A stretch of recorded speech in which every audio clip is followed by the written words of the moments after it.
Yes, indeed. It's your boy Boss Cowboy Sports, bringing you another one. So, yeah, I can't wait to break this down. Another one.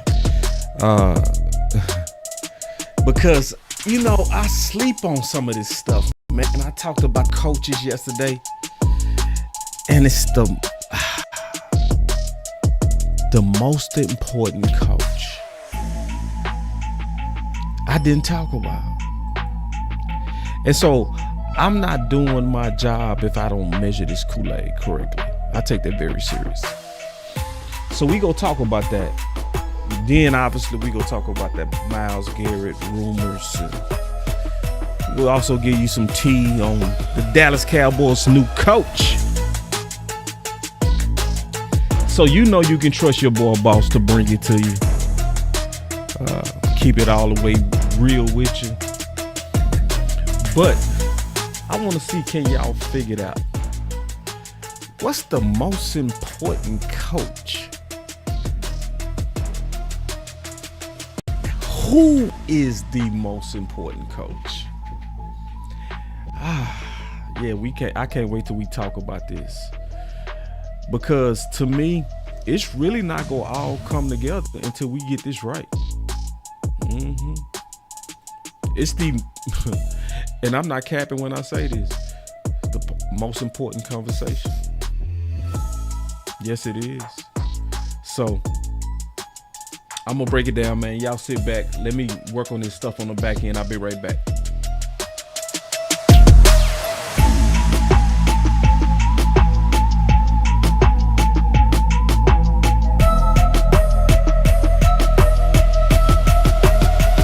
Let's go. Who is the most important coach? Come on.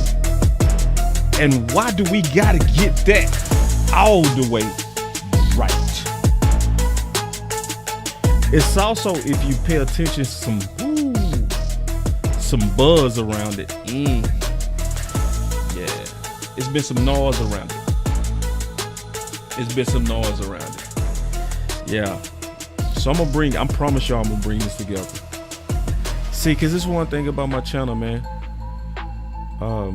My channel is always gonna be about really doing the best job possible to bring solutions. I also probably and likely I already got a schedule. Go have a special guest to dig into the mystery. But once I start talking about it, they're gonna be like, oh, okay. I'll be right back.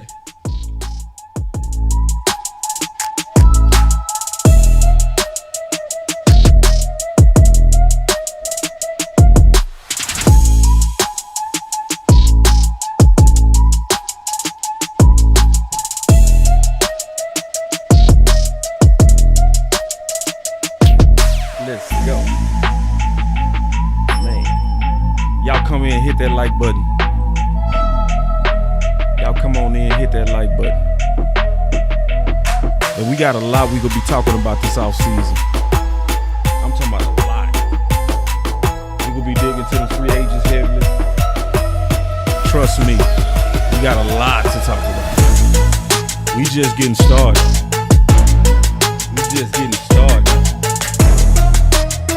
Somebody gotta talk about it. Let me see. Checking my buttons now. You know you gotta run your tests. Y'all know that. Y'all been rocking with me for a little while. Y'all know how the game goes. Y'all ain't surprised. I'm like, yeah, man, this is what we do over here at Boss Cowboy Sports. We figured out. Alright. All the buttons working. We got JC Cowboy in the house, man. What's going on? We'll be needing you, man. We'll be needing your content, my brother. We gonna be needing it. I see y'all throwing up oh man, I ain't hit this button in a while, man. Where's my manners? Yoga fire. Yoga fire. Dracarys.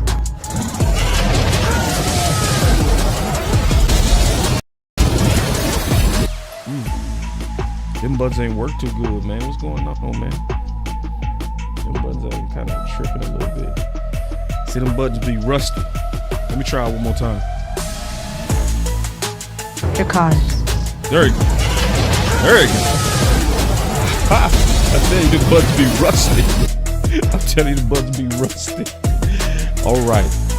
I see some of y'all coming in with the answers. My boy say linebacker coach. You feel like that's the most important coach? You feel like that's the most important coach? We go test it. Y'all ready?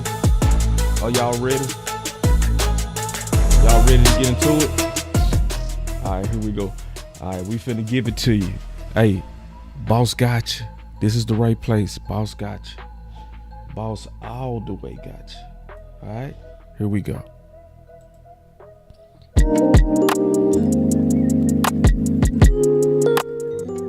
All right.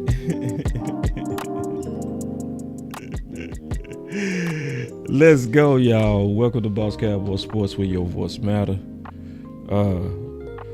What you talking about, boss? What's this most important coach? Yeah, I gotta kind of really go back to my football roots and really keep it about what this channel has always been about, football. That's what it's about, ideas that's gonna really cause us to win a championship. So, getting right into it, this is what we talking about. So, in 2022, you know, it was around the time we started the channel. One of the things that we started the channel off with, because it wasn't 22, it was around 2020. But around that time, we were seeing a bunch of injuries, okay? And so the first guest that began to be on Boss Cowboy Sports was NFL trainer or professional trainers. Our very first guest was Blue, who was Errol Spence's trainer, okay? And we had many of trainers because we was dealing with what I still see as the number one coach. So this is confirmation of that thought, where Robert Griffin III put out, he said, strength coaches are the secret weapon of college football. and you know, I just forwarded it. I said, man, it's an underrated tweet, you know. And then I said, I would say the NFL too. And then Scott, I don't know who it is, but he said, agreed on the collegiate level. In the pros, the honor goes to the training staff, hands down. And so I was like, why training staff? I say strength and conditioning because the best ones prevent injuries. Training staffs prepare for play after injuries. See, that's the key. So, our most important coach is Harold Nash. He is the most important coach on the staff. And he was doing good for a while. He was doing real good. Like, remember 2021, we went to the playoffs, had pretty much everybody there. 2022, same thing. 2023, same thing. Then all of a sudden, 2024.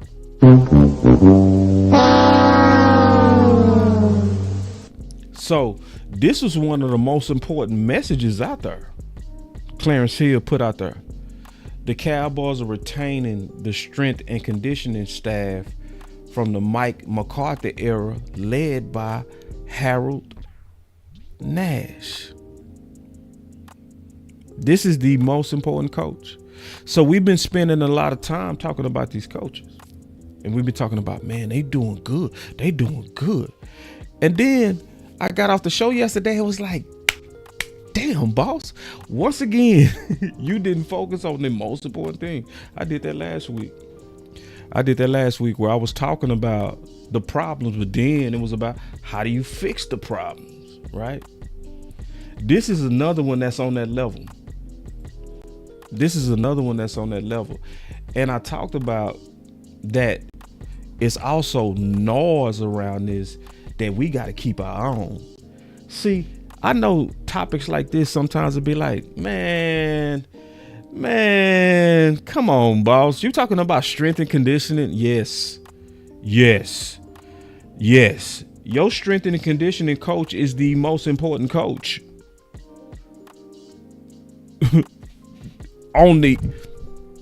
So let's say this all at the same time. Let's see if y'all can finish my sentence. The best ability is what?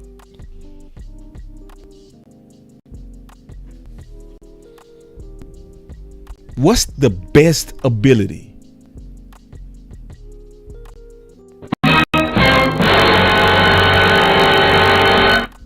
You want answers?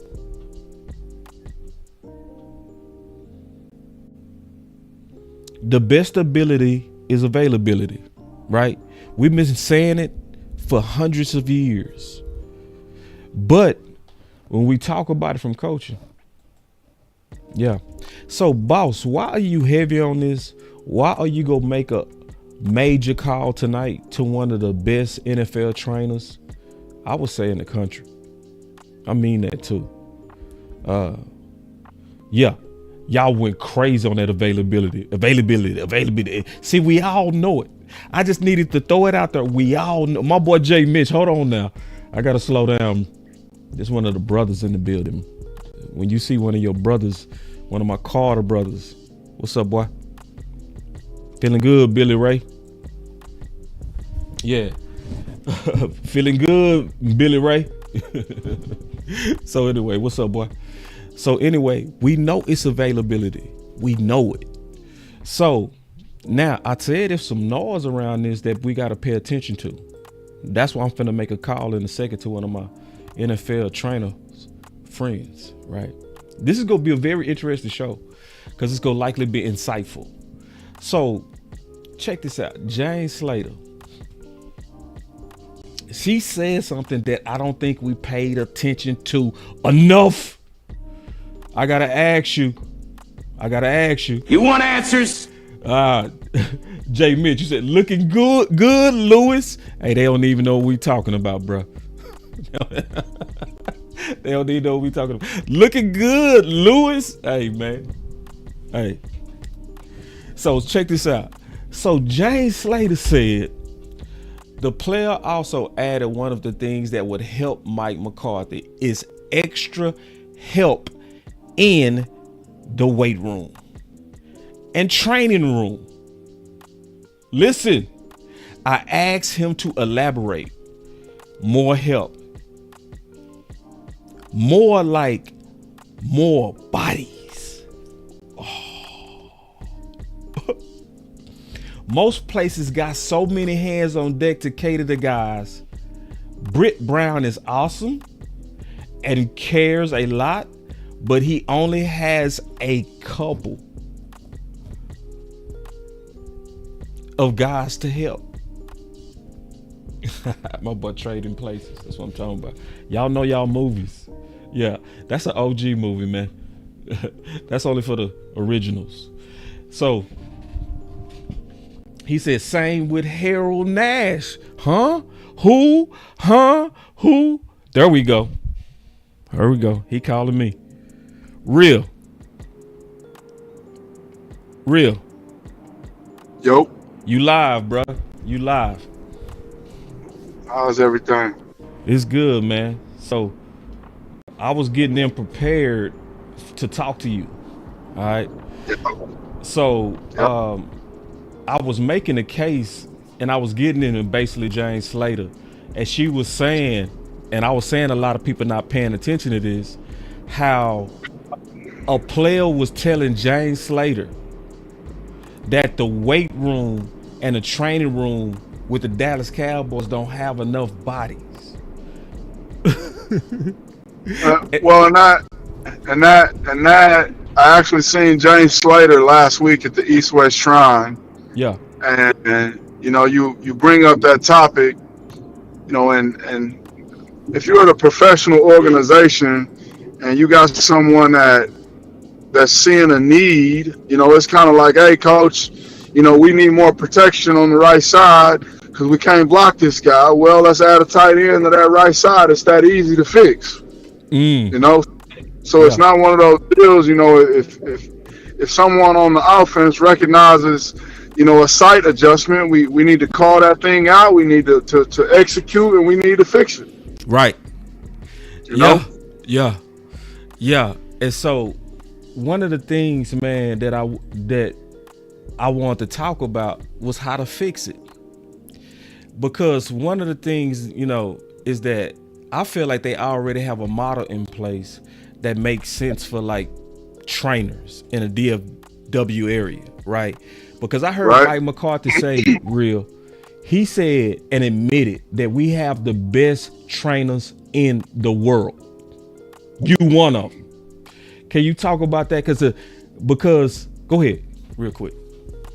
And I say this as there's some great people out here that, medically, neurologists, physical therapists, orthopedics, radiologists.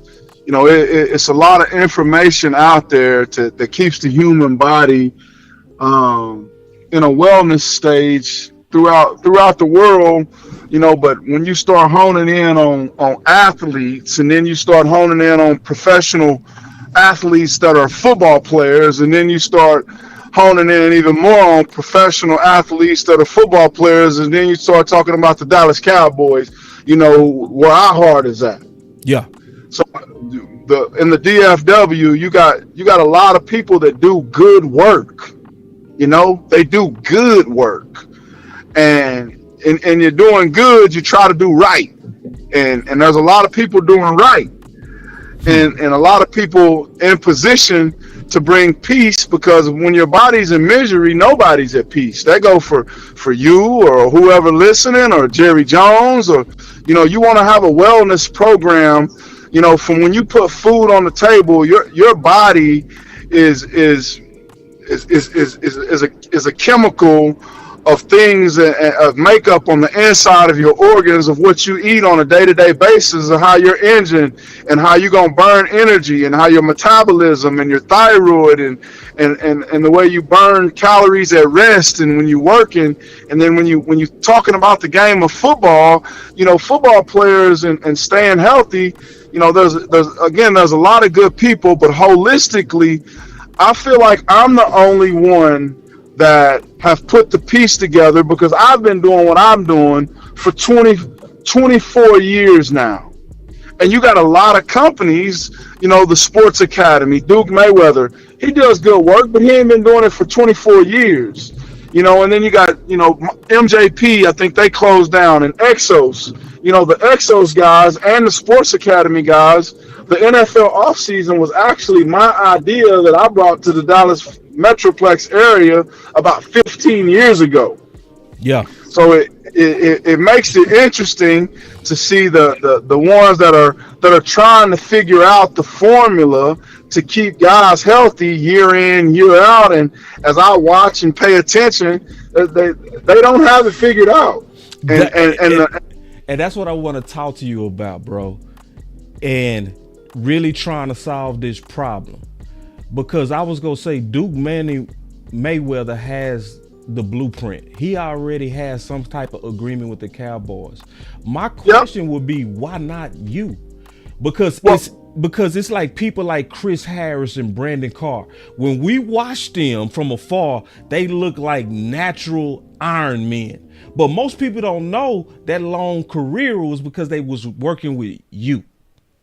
And that's where Dallas, again, you say, well, James Slater had a guy report, we need more bodies in the weight room. Well, if you need more bodies in the weight room, you might need some more bodies in the stretching. That means we need more bodies to help with speed work. That means we need someone to help us when we're having a mindset issue, and when we're having a spiritual issue, or sometimes you just need a life coach. Mm-hmm. When I watch Micah Parsons, and great, phenomenal young man, But Micah Parsons went to an event, and I got to hear him speak, and I was like, man, right then I could tell him three things on stage, and he had a suit on with a tie, and I could tell him three things to make him a better a football player just by the way he sat in the chair and he held his feet. You know, every human sit with their feet crossed or sit to the left or to the right. When you're a football player, you want to try to create balance in everything you do. You know, you day back, you hear guys like, you know, Hines Ward and Randy Moss, you know, and some guys sleep in hyperbaric chambers. Yeah. And those are the things that, you know, these companies around here, you know, you can't have a combine program, off-season training program. You got guys from the Rams, you got guys from this place, that place, and that includes me, because you say you contracted, but well, that's still taken away from the Dallas Cowboys, because you're not your heart got to be solely in this thing for Dallas. And John Elway in 2015, they sent a media crew down here from Denver, and I had 7 of the 11 starters stay with me. They didn't even go to OTAs. You know, Keith Lee, Chris Harris Jr., Bradley Roby, Darren Stewart, TJ Ward, those guys stayed in Dallas with me. They didn't go to OTAs, and they skipped and went to training camp, and then they won the Super Bowl that year. And if you go back and you hear some of those interviews, some of those guys will tell you, you know, we had a secret sauce that we didn't tell nobody about. And then you go and you ask them Seattle Seahawks that same thing. So holistically, you know, Mayweather, he works with the big guys. Yeah. Oh, I don't work with big guys. I'm a skill guy trainer, quarterbacks, receivers, linebackers, DBs, running backs. You know, I specialize in keeping those guys healthy, because you don't lift the same way you lift your offensive linemen as your corners and your safeties. Right. And that's the part of the game that we're being caught up into, is holistically you trying to train everybody the same, and that's what makes us different. Right. See, man, you digging it, man. You digging in, brother. You digging in. There was a specific guy. I'm gonna say a cowboy that I told him. I said, do not have that surgery. That surgery has ended this guy's career, and I sat the young man down at breakfast and explained to him. Yeah. And Mo Claiborne actually had the same injury. And I asked Mo Claiborne not to have the surgery while he was in Dallas. Yeah. He played another year in Dallas, came and fixed him in the offseason. He signed a multi-million-dollar deal with the Jets. And then Morris Claiborne went and won a Super Bowl with the Kansas City Chiefs. And Morris Claiborne, me and Mo talked last week. Mo is forever grateful for our relationships. I remember vividly Mo calling me before practice every morning and saying, Truth, what I need to do, what I need to eat. So I got so in depth with Mo Claiborne and Chris Harris Jr. and Brandon Carr that we started picking our meat days for them. So, and anybody that knows Mo Claiborne, Mo was a 182 pound, 185 pound at max. Yeah. And Mo could get to 165 if he wasn't taken care of well. Yeah. And that's where, you know, when Mo went and played against Julio Jones, and he held Julio Jones that week to I believe it was 9 targets on like 2 catches for like 33 yards. Yeah. And you know, leading into that week, you know, I dove in to his nutrition, to the sleep, you know, how he was lifting weights. You know, I knew everything, and Lord rest his soul, the strength coach that was, you know, I forgot his name, sorry, that was with Dallas, and he passed away. Yeah, I know you're talking about. Yeah, go ahead. And, Mo kind of was going on their program, but Mo figured out real quick that when he came over here that I needed to be on Truth program. Yeah. And that's what Brandon Carr, the 9 years he was with me, Brandon Carr's still with me today, life after football. Yeah. And Brandon Carr still comes and lifts weights and does yoga and does some of the football things. And, we talk about sitting Indian style, and we talk about, being able to read books to your children and still being able to throw the football. So all of those things, when you under one roof, like, I know you say Duke Mayweather got a bunch of Cowboys. I know it's a bunch of Cowboys at another facility. The Denver Broncos and the Seattle Seahawks will tell you if Truth got 3 guys on one team, you might win a Super Bowl. Yeah. So if you give me 10 guys, we're gonna walk to a Super Bowl. And I tell Dallas Cowboys this. You take them to California for training camp every year, but Rocky Balboa, he went and trained in Alaska, where it was negative 15 degrees to be a champion. And champions put themselves in a midst of adversity to be able to look each other in the eyes on those tough days and look at his counterpart and say, yeah, we train in Oxford, California, but, we did this, and this that made the difference to get us to this point. Yeah. I don't want to go train in Disneyland. Right. So how do you balance out training in Disneyland? Ooh. You gotta come find some guys that's been in the bottom of the abyss. So a guy like me in Oxford, California with the Dallas Cowboys, I would put him in the bottom of the abyss to see who the toughest. My cousin is a diehard Dallas Cowboy fan, and he's a Navy diver for the United States Navy of America.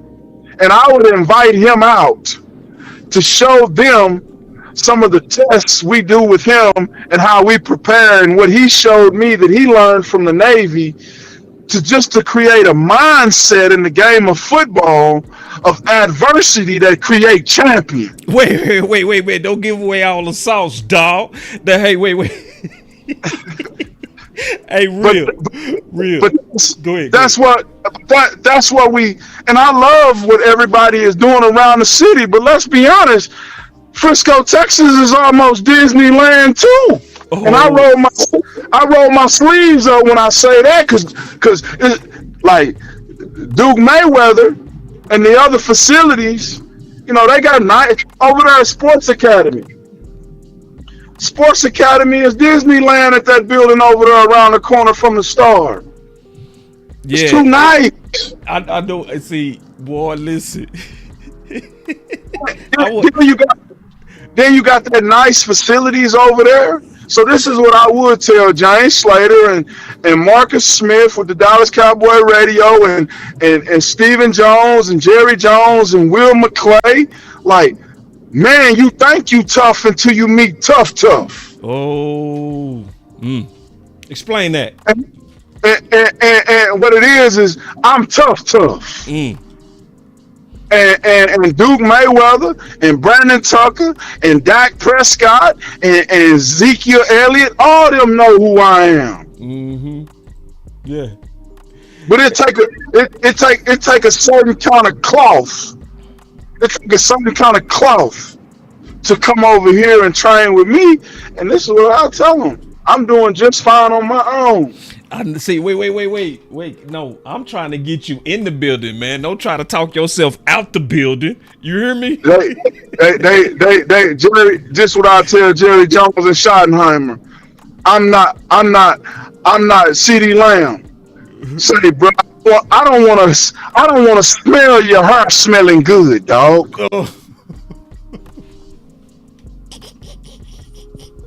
So I got a story I'll tell you. Okay. Last year, all the receivers were trained with Del Fonte over at Destination Dallas in Plano. Started raining and thundering. Boo, boo, boo, boo. And you know, in Texas, you can get some strange lightning strikes. Right. So it started raining, and they got scared.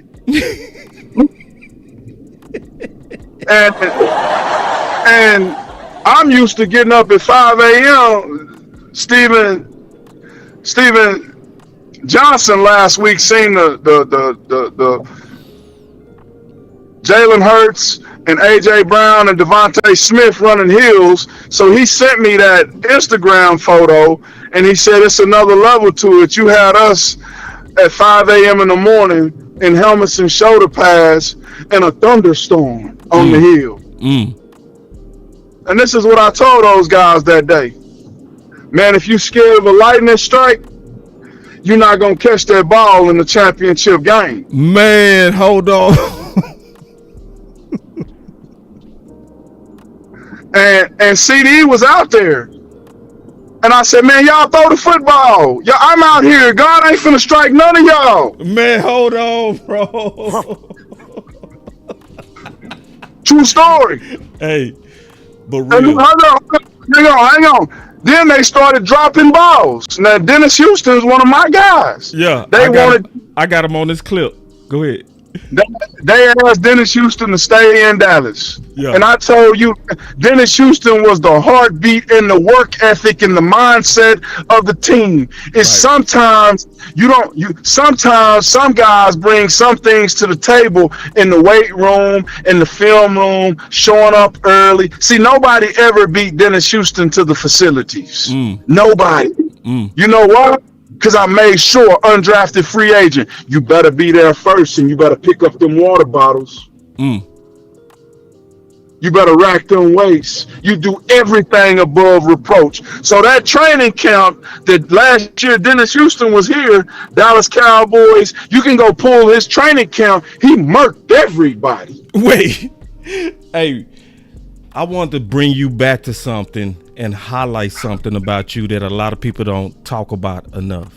You brought up Mo Claiborne, but I also saw firsthand you working with Sidney Jones.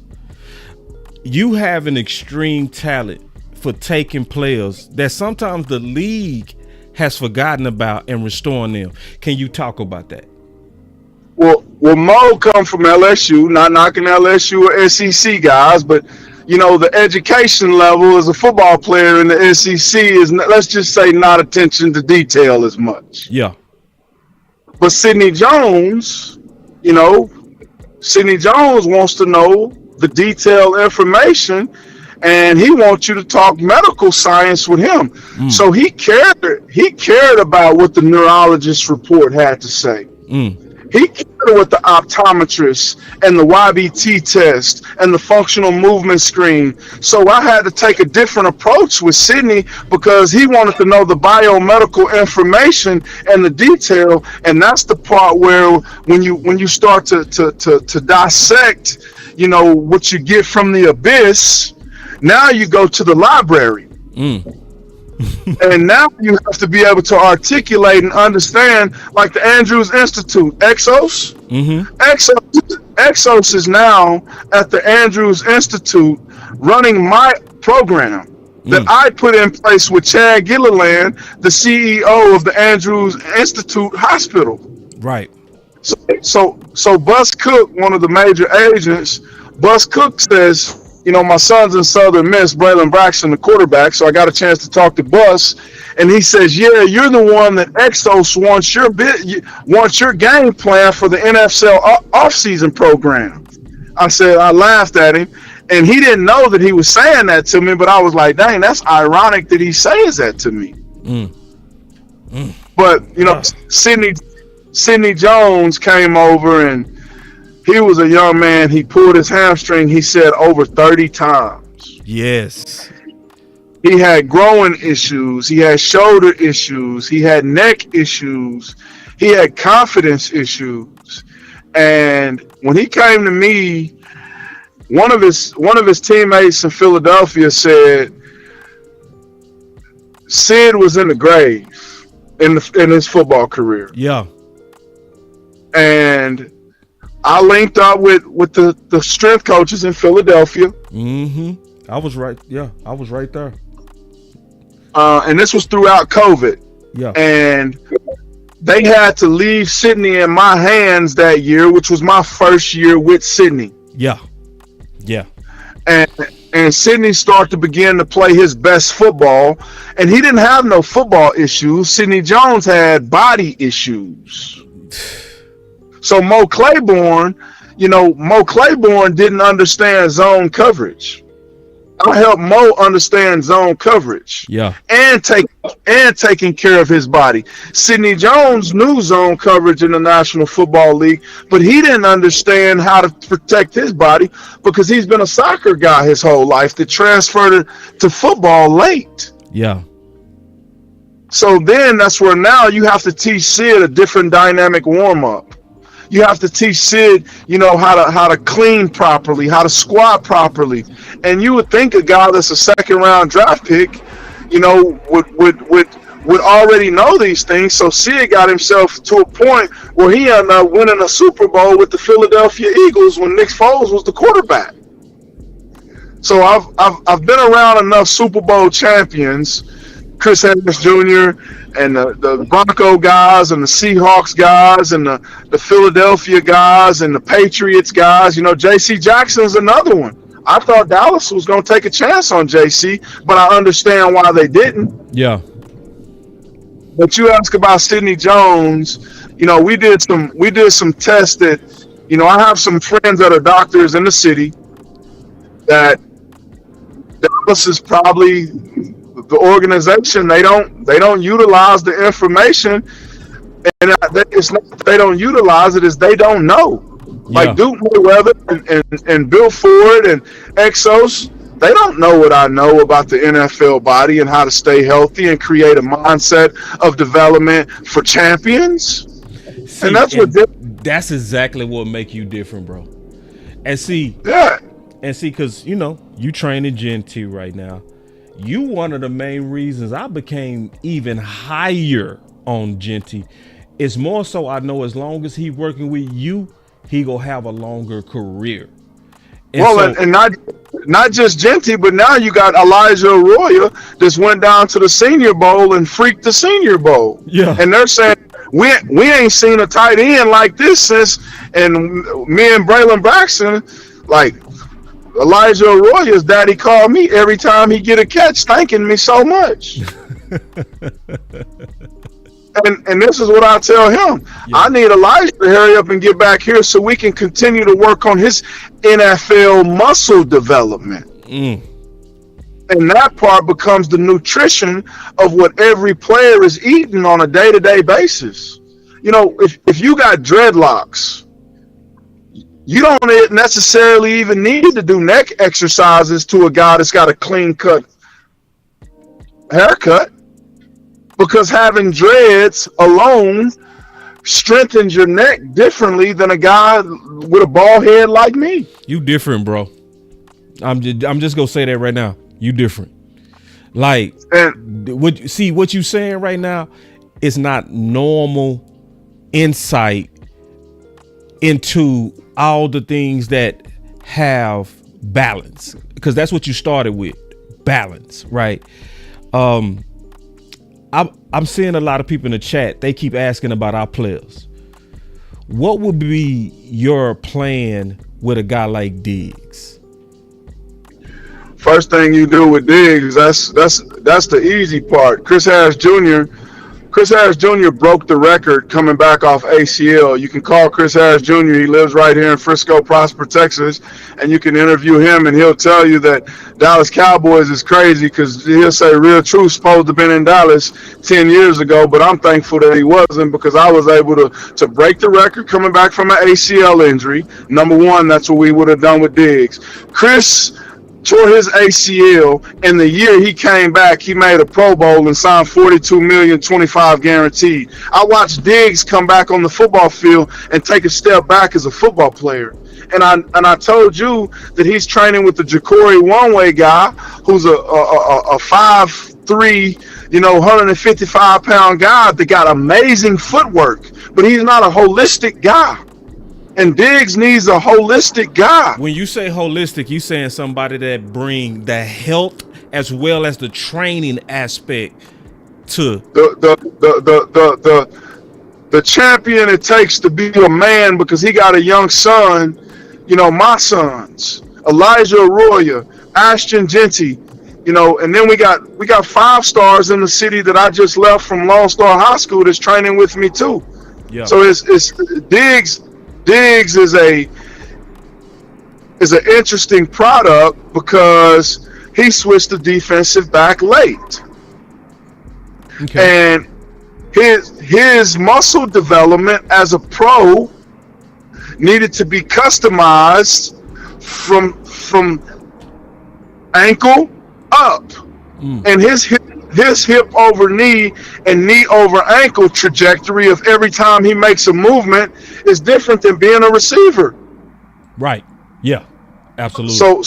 So how you train a Diggs, number one, you got to understand the family side. And that part is not talked about in a professional organization, but I think that's where a strength coach, when you talk about a strength coach, it's not just with the body. Strength is the mind. And that's where we talk about Oxnard and, you know, being in Disneyland and going to the abyss and biomedical science. You know, when you got guys that you're teaching them the nutrition of their body, that's going to increase confidence. Yeah. And Diggs walked out on a football field this year and he lacked confidence. He lost his defensive coordinator. And I'm glad Al Harris is moving on about his business, because I watched the Dallas Cowboys secondary line up in a trips bunch set that I teach my 10-year-olds to cover. And Brandon Carr is our secondary defensive coordinator, and I gave him my little league organization. He now runs it as Iron Horse, and Brandon Carr will tell you, like, that's unacceptable. Right. For pros.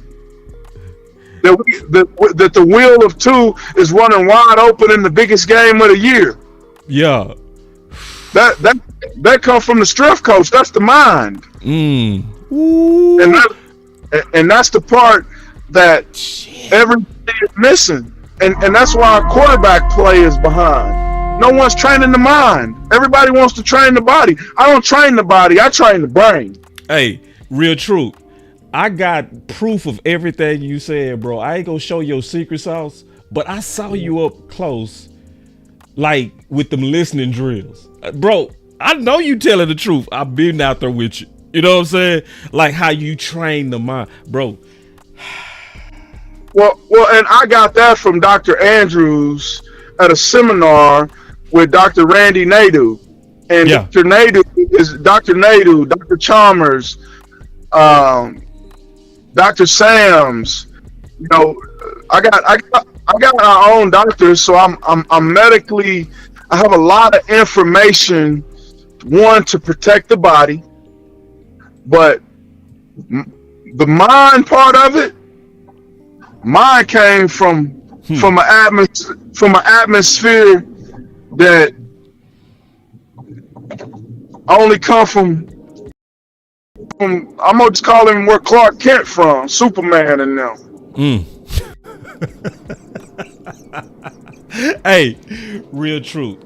You go ahead. And everybody in the city know that.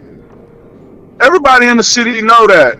I can walk in any building and everybody know either they're intimidated by me because I have so much information and I'm the coldest thing they seen walking. And I hate to sound prideful. I don't want to say I or me. I always want to say we and our and us and let's. You gotta say it yourself, though. You gotta say it yourself. Yeah. That's part of it. You know. Let's the plural word, meaning let's. Hey, let's go. Let's. You know that means I'm bringing somebody with me, and that's another part with Dallas. We got too many individuals.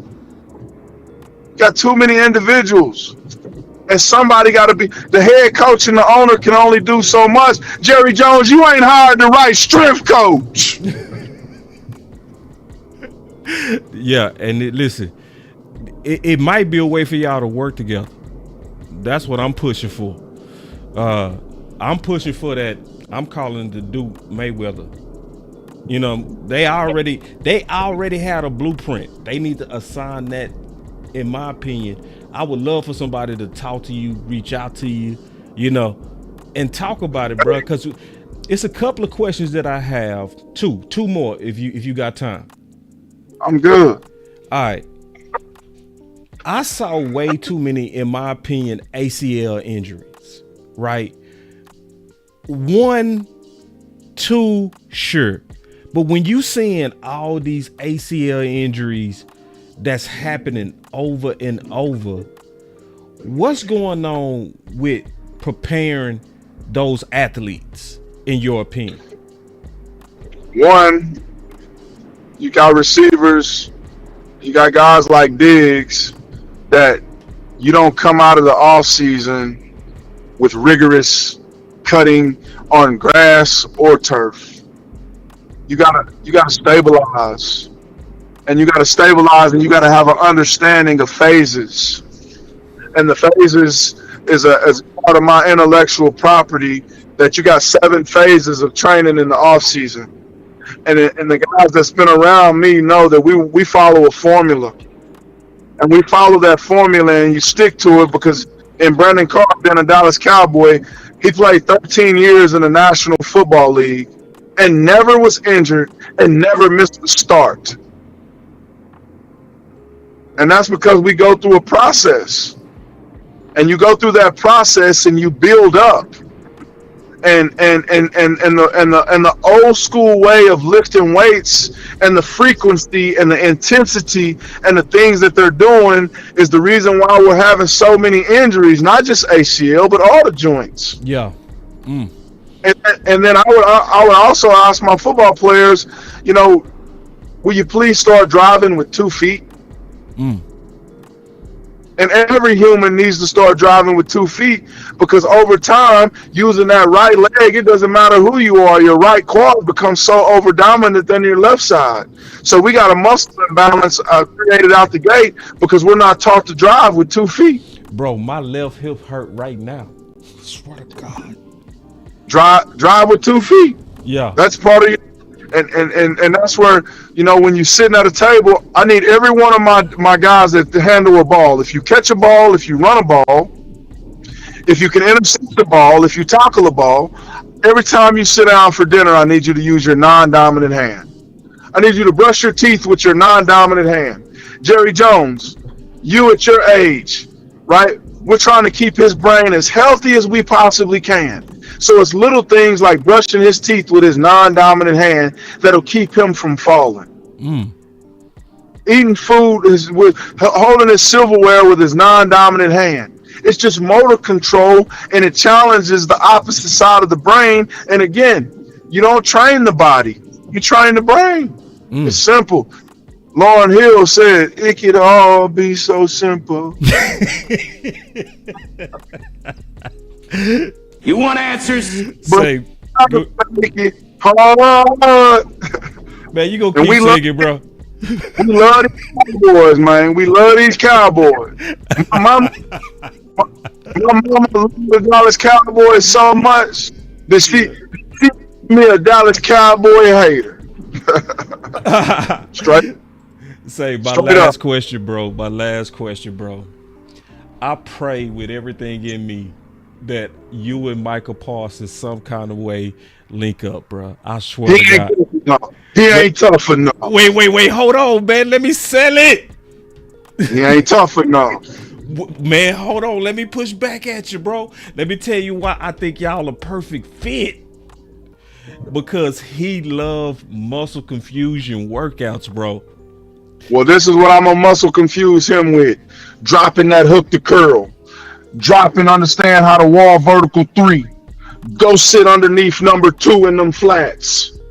I'm going to challenge him to become a better football player in his drops so he can make his football team better and learn how to not be so selfish and want to go downhill. Because in order for us to get to where we're going, Micah Parsons, we're going to have to use you. You just won the fastest man contest at the Pro Bowl, so the fastest man need to cover the most ground, but you want to rush the quarterback every play. Mindset. You ain't strong enough in the mind, dog. You ain't strong enough in the mind to deal with me, Sly. Man, come on, bro. I know he is, and I know y'all will be perfect, bro. I'm trying to talk you into it. He trained with a guy named Tony Mack, who was a professional fighter for 10 years. And I told Tony Mack, I'd get in the ring and spar with you and knock you out. I ain't even no professional boxer. I got in the ring with Tony Mack, who been a professional fighter for 10 years, and knocked him out. And this is the reason why I was able to beat him. Because he ain't never seen a fighter go overhand and southpaw in the ring at the same time. So Micah Parsons go train boxing, and he fight one style the whole time. He ain't never switched feet, so he naturally off balance. That's why he slew foot when he walk, which is going to shorten his career if he don't correct it. Yeah, man. If he listen to this, I don't know if y'all gonna ever come together. He ain't tough enough. Say, man, I saw some of your staff, bro. I saw some of the people you working with, bro. They wasn't the toughest, bro. Take the contract. I ain't gonna call them out, bro. I ain't see nothing but tough guys working with you. Oh, I saw you take. No, I saw you take on some people that was straight up. I no doubt about it. AJ Boye. Undrafted free agent, slept on my couch. Yeah. I saw it. So let's come on now, Truth. I'm keeping it real with you and say, listen, let me tell y'all, I played football with my boy. You hear me? So the way we talking right now is how we talk. You hear me? This is real. This is how we talk. So I'm like, bruh, listen, Micah Parsons and you will be a fit. And see, and it's also, in my opinion, how you challenge people, bro. Like, real talk. Like, you are a coach walking and talking. And one thing Zimmer said that goes with great players want this type of shit. And that's true. They want people that's going to challenge them, big dog. I think y'all are a great fit. Sly, you got to have a Duke Mayweather that's over the offensive line, guys. Yeah. Their offensive linemen have a different mindset. But like I said, the skill players, man, that's where I'm at with them. We got professional football players that want to go train with women, dog. You think for 1 second you can go to Kansas City and -3 degrees and the wind blowing and beat Patrick Mahomes? And you train with women? Man, get out of here, dog. It's a man's game. Ashton Gentry will tell you that. Yeah, man. Hey, listen, y'all. First of all, y'all clap it up for my brother. Y'all clap and it up. The women, because it is a place for them. No. You said it in context. You said it in context because it is a man's game, bro. It is. Yeah, Micah Parsons, you can't. Ain't no woman can teach Micah Parsons how to get the Dallas Cowboys to a Super Bowl. Yeah. Dak Prescott. See, this is the thing about what you're saying, and I'm keeping it 100. This is what I try to explain to people. I try to say it like it's not corporate America. Like, me and you been in them wars. They not used to the real alpha, like this type of dog mentality this is normal. Like, what you doing is normal. Like, this is football speech. When you get out there on that grass, this is what you dealing with right here. You know, the strength coach don't even walk around and say, first question, who drank alcohol over the weekend? If you drink alcohol over the weekend, step on this side. Because because it's a different. You got to train different off a weekend of drinking alcohol, and they grown men. And they professionals, and they want to enjoy the off season and go through that process. So that's where, when you know you got your guys that drank alcohol that weekend, you need to flush them and warm them up and move them differently on Monday in the off season. Because they go on vacation, you gonna drink, so you do understand the process. So I'm not trying to say you treat them like a boy. You don't. Yeah. You treat them like a man, but you hold them accountable. Yeah, man. Now, bro. Now, I appreciate you, man, allowing me to talk ball with you. Like, we do this all the time, but we finally put it on air. Like, this is our normal talks, like real talk. I done been on the Blitz show with Dallas Cowboys with Mo Claiborne and send Dallas Cowboy media, and I done turned them all. I stopped talking to people about what's going on around here in this city, man, because there's too many fugazis. Yeah, there's too many fugazis, and there's too many that's fragile. And this is what I tell everybody about me, man. I ain't easily broken. And you can't be easily broken, but you got to have a broken heart to be a champion. My son just won his conference championship. Braylon Braxton. He got the #1 quarterback touchdown interception ratio in the country. He's the only quarterback in the country in college football that went undefeated in Division I. Bray just did that? He the only quarterback in the country that went undefeated. He was the conference player of his conference, the MVP of the conference championship game, and had the #1 touchdown interception ratio in the country. Hey, y'all just look up Braylon Braxton. See, because I'm still, listen, real truth, I'm still kind of low-key pissed. Because, see, I remember your son and Sanders coming out around the same time. Remember I sat down with the old boy from Yeah. And Milroe and all of them. And you said then, man, Milroe ain't got nothing on your son. How he at Texas and Bray not. Right. Well, that's where the process just goes. I watched it. Now, this is the deal. This is why I want to talk about this. I can't wait, because I told some people, they laughed at me. I said, Bray coming out of high school was way better than Sanders. All right. He's still better than them guys, man. And this right here, this real talk. Dion know who we are. Yeah. Dion, I done told we done played Deion Sanders 13 times. We 13-0 versus Shador and Dion. True story. Say, listen, bro. Like, and I'm still low-key hot at that. Like, bro, you gonna laugh at me like I'm playing about this? Like, I watched your son with NFL athletes. Like, I watched it. I was in the huddle. I'm like, bro. And then Jay, we talking about your private life a little bit, but Jay snuck up on me, bro. His other son. He snuck up on me, bro. Like, I didn't see Jay coming like that. I ain't gonna even lie. You know what I'm saying? I ain't see Jalen Braxton. You hear me? No, I'm with you. We talking about Jalen Braxton covered Malik Neighbors to 0 catches his true freshman year as an Arkansas Raisin. Yep. At LSU because of the training, cause the mindset of the humans. Man, we too comfortable, dog. Hey, we too comfortable.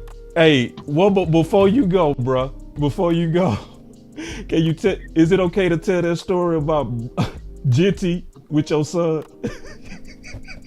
You talking when the first time I ever met Ashton Genty? No, when he cried. Yeah, that's what I say. The first time I ever met Ashton Genty, we was at a 7-on-7, and Ashton Genty came up to me and he said, "Hey, Mr. Braxton, Genty can run routes too. Now, don't get Genty twisted. Okay, Genty can do everything. He can block. He can run routes. He can run that ball. He can play quarterback if he had to." Yeah. Yeah, because we talked about it. He played defensive end. He played receiver, boy. Like I just talked school head coach. Yeah. You know, we pulling for him. We pulling for him here in Dallas. But first time I met him, he came up to me and he said, "Mr. Braxton, I'm Genty. Hey, son," because everybody, you know, they talking about training with me. That's my dad. You know, how is Jay Brax? He show up to Lone Star High School and he able to do all of this. And Jay say, "I train with my dad." So Genty come introduce himself to me. He say, "Mr. Braxton, I ain't never had nobody beat me running every time." And I said, what you talking about? He said, "Your son beat me running like he the only person that's ever been able to beat me." And I said, "Well, what y'all did?" He said, "We had to do 50-40s the other day." And anybody know 50-40s is a lot. Yeah, that's a lot. That's a lot. And he said, "I don't know how he did it, but he ran every single one of them full speed." Yeah. But you gotta finish the story, bro. Then he started crying. And I said, "Genty, well, what you want me to do about it?" He said, he looked at me and he said, I said, "Genty, you good?" He said, "Mr. Braxton, I ain't never had nobody beat me running. Nobody." So Genty and Jay over Christmas break, you know, we come home and I take them to, I know Dirk Nowinski's foot doctor for the Mavericks. Right. And so I take them over to, you know, get some mobility stuff done and ankle and, you know, just show them stuff that they can do to, you know, have less ankle injuries and knee injuries and, you know, just doing recovery stuff. Right. So him and Jay start at it again. Genty, you ain't never beat me running. Jay, we can race right now. Genty, this by January 2nd. This 3 weeks ago, 4 weeks ago. They at the doctor's office at the rehab doing recovery. They finna go take their shoes and shirts off and get in the middle of the street and race. That's what I'm talking about. Yeah.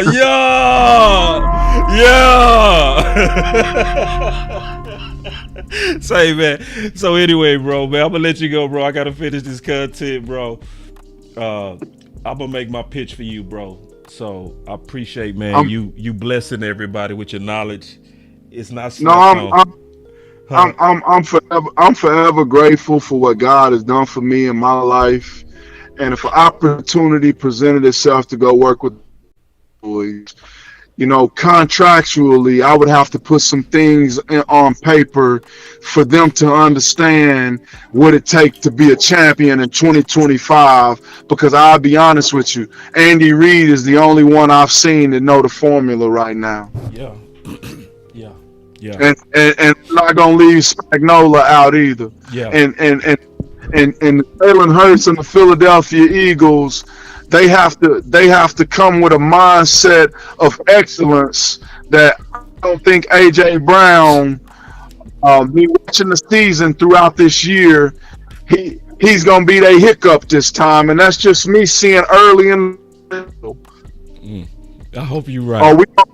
Is Philly gonna be able to overcome the AJ Brown mistake late in the game? Remember, I said it. All right, you can't do you don't do that to your teammates and expect, you know, excellence, but that comes from having a weak strength coach too.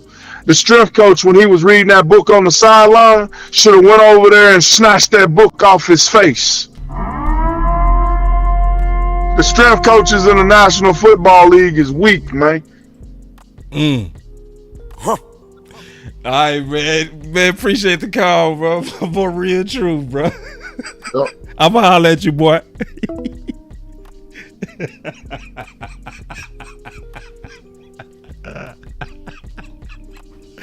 All right, so listen, that's football through and through, you know. And you know, listen, I love them type of coaches. I'm talking about love them type of coaches. Them type of coaches is to be what you need. See, one thing about him that's underappreciated now it's underappreciated for people that just shoot you straight. You know what I'm saying? And y'all can sense that. Like, everybody can sense that. And listen, man, I've been knowing this dude. Oh, man.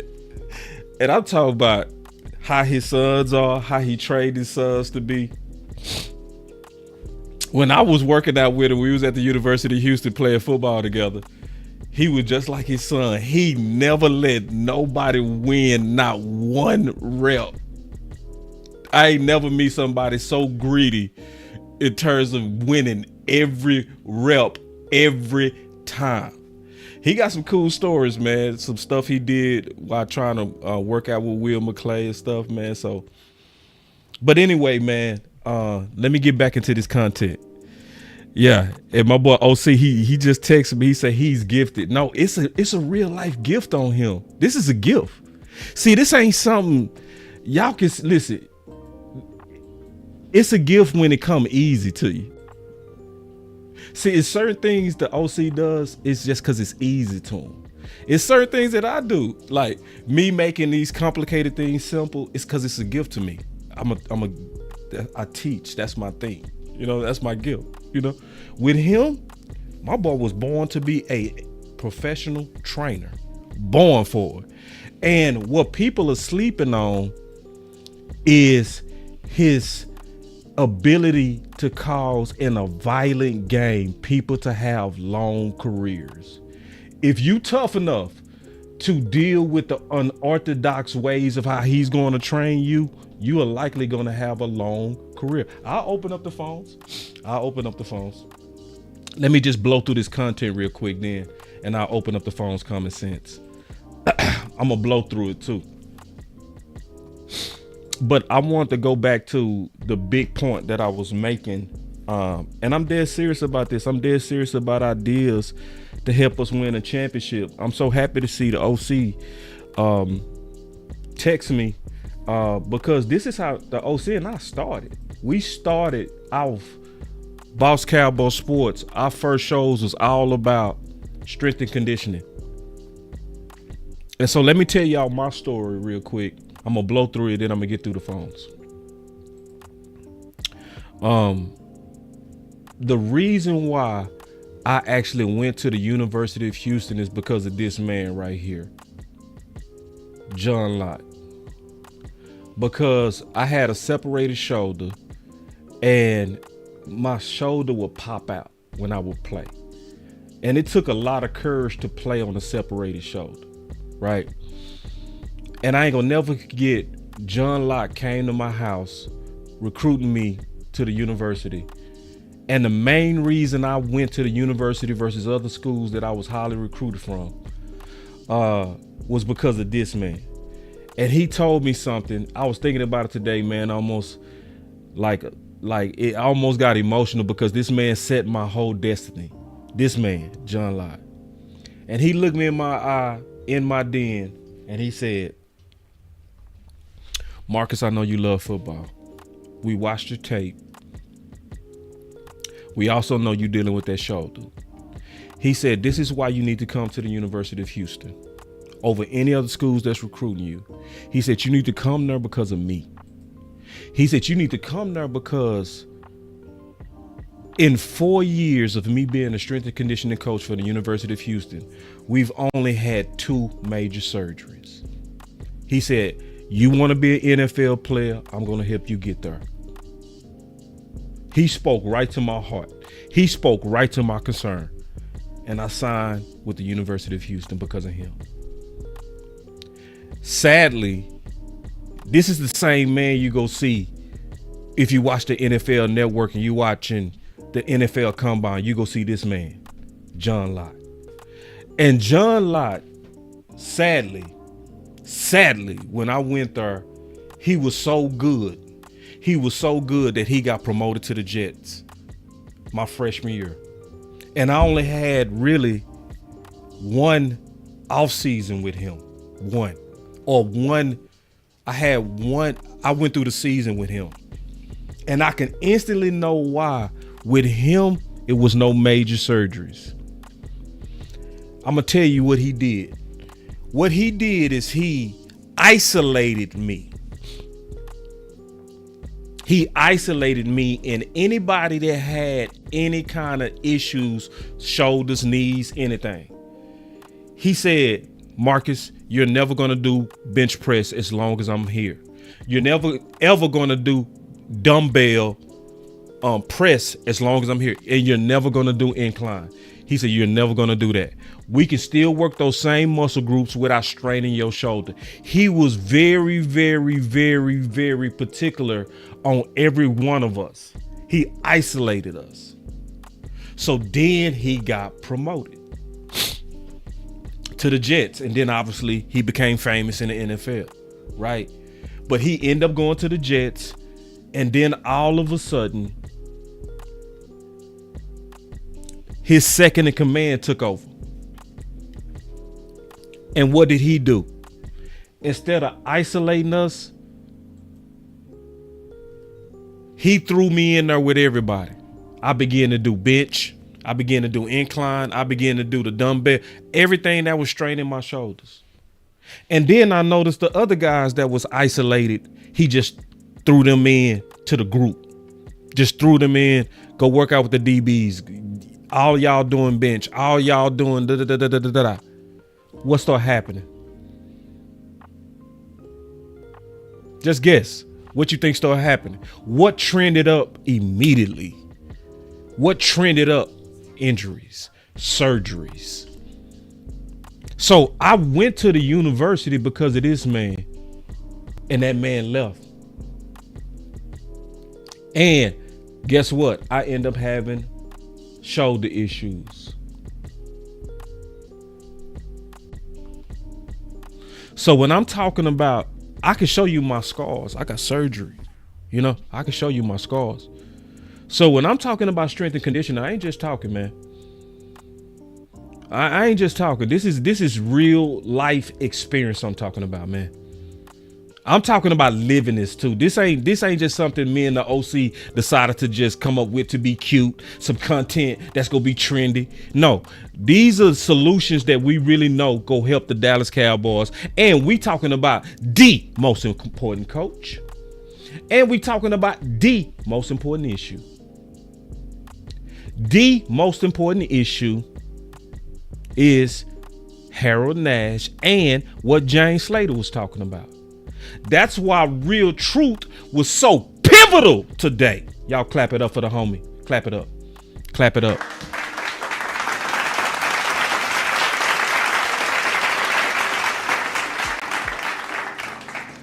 So let me continue to read what she said. And then we got to look at this from another level, right? So then Jane was exposing, and a lot of people not talking about this, y'all. This ain't the talk of the community. This ain't the talk of the content creators right now. This is not the talk of the writers with the NFL. This is not the .coms and local media. Nobody really talking about this. Stephen Jones said 50% of his cap was on IR, and nobody talking about this. 50% of the cap was on IR in 2024, and we not talking about this. So Jane Slater said the player, she was talking about a player conversation. She said the player also added one of the things that would help Mike McCarthy is extra help in weight room and training room. I asked him to elaborate. More help? I mean, like bodies. Most places got so many hands on deck to cater to guys. Britt Brown is awesome and cares a lot, but he only has a couple of guys to help. Same with Harold Nash. He has the respect and love of the locker room, but having another person or two to focus solely on recovery managing. This is a player talking to Jay. So players will feel more taken care of and staff can focus on building the performance program more. The player adds it will cost money to add more people, but he sees the value. Which is the same thing I talked about with Lott. The exact same thing I talked about with Lott. If you just hired more people and people who could be consultants like Real Truth. Maybe you don't bring Real Truth on staff, but you say, Real Truth, we're going to pay you to write out a full vision of what can make us healthy and keep us healthy. We want you to be a consultant. And then on top of that, staff up the Cowboys in a way to where you can have individual with some, especially like he said, this player, recovery management. So I'm gonna go ahead and get on these phones, man. I'm gonna just delay talking about the running back coach. I could talk about that Wednesday, or I could talk about that tomorrow on the final word. I was gonna talk about Myles Garrett, but I'm gonna save that. I'm gonna go ahead and get on the phones, man. Y'all been waiting long enough. Let's go ahead and get to it, man. Let's get to these phones. I want to hear from y'all, and then I just delay the other content that I was gonna talk about. We can talk about that Tuesday on the final word, or I talked about that Wednesday, or just whenever I do this content. So let's go ahead and take these calls. Piling paper, got them talking nice to me. Down the bottle, it be going right through me. Brown baby, down to take a flight to me. They think that I'm stunting, but it's slight to me. Piling paper, got them talking nice to me. Guess that's why the labels want the rights to me. CD on my back and it feel light to me. They think that I'm stunting, but it's slight to me. Let's go, man. Come on now. Y'all come on in here. My boy Common Sense say he got something to say. If you got something to say, come on in the building, dog. All right, here we go.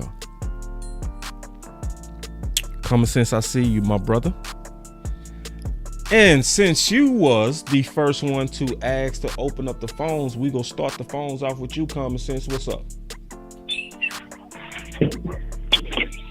Hey, what's going on, boss? Can you hear me? Yeah, I can hear you fine, my man. What's going on? All right. How you nothing much, man? Hey, I'm just glad you got had Real Truth on again. I remember back when I think it was John Stevens when he got re-injured back in training camp. Remember when he was trying to come back from ACL and got re-injured, and I called you in and was trying to get you to talk about your story with your coach that you had about re-injuring that shoulder and stuff like that. Yeah. But I was really just saying, because we had an issue then, and I had asked back then, and then before the season had started, and now that we done had a whole season, this show that you did today was like right on point. Before I called in, we had 239 people in the chat. We should have 239 shares on this one, because this one here is the most important one that we've done all year, all last year, and this is the conference has been locked. The next level of the fastest, in my opinion. I agree. So because I've been on it ever since you told me that story about your shoulder. That's been one of my main things. Yeah. Because I asked you, I was like, what happened to Brett last year? Because I thought it was like that's all we kept hearing about was Brett. We wasn't hearing about nobody else, or we didn't even really see his staff, and right. It just kind of was hard to me. Right. You know what I mean? Yeah. But that's the biggest thing to me. Like we all know that the only time we don't go to the playoffs since we had that is when he's not healthy. Right. You know what I mean? Right. And so if that's the case, one of the biggest things we need to do is figure out how to make him healthy. And when he hurt his hamstring I think I texted you in the chat. I tried to call in that day, but the phones wasn't working. But I texted in the chat. I was like, bro, if you look at that, bro. The conference has been unlocked. Because the way he's been running and laboring, he either had a previous injury or he's not working on his legs enough when he's stretching or training. He's only maybe just doing footwork and stuff like that, not actually stretching those hamstrings or quads and stuff like that. You know what I mean? Yeah. So, but really, that's all I had, bro. I got some pretty good insight on that. Because, whenever there's injuries on my team, y'all know who I talk to. It's Common Sense, right? I think Yeah, I obviously talked to a lot of different people that I got contacts with in terms of health and stuff like that. So with Dak, Dak likely got away from his regimen. So Dak is gonna likely be okay. From the people that I talked to, like, he start kind of feeling like I'm okay, and then sometimes that stuff catch up to you, especially when you're doing rehab and stuff like that. It almost feel like, man, like the OC will tell you, because he been through some injuries when he was playing ball in college. Sometimes you just want to go home, bro. You just, you know what I'm saying? You just finished practicing. You done had these long days, and now I got to go get in the ice tub. Now I got to go get this rub down. Now they got to stretch me. It's like, man, I want to go home, bro. And you start feeling like you're okay. Can we be real for 1 second, boss? Just 1 second. Yeah. Dak was in love this offseason, dog. And that too. You know what I mean? No, that's what I'm saying. Yeah, that's what I'm saying. Right. Life can sometimes make you. Life can make, especially when you feel like I was MVP. You know what I mean? I was the run-up MVP. Right. I ain't got to do all that. But then, no, actually, you got to do all that. See, you got to do all that now to maintain now, bro. And I think Dak will learn from it. I don't think we're going to even have no issues out of that in health. He's that type of guy. Yeah, I don't think so neither, because if you go back and look at all of Dak's best season, it was after he had a leg injury. That's right. You know what I mean? So that's when he focuses more and gets back to his feet work and everything. Right. Last thing, and I'm gonna get off. I shared it on Twitter, and I tagged The conference has been locked. Micah, Diggs, Sam Williams, and the whole Dallas Cowboys.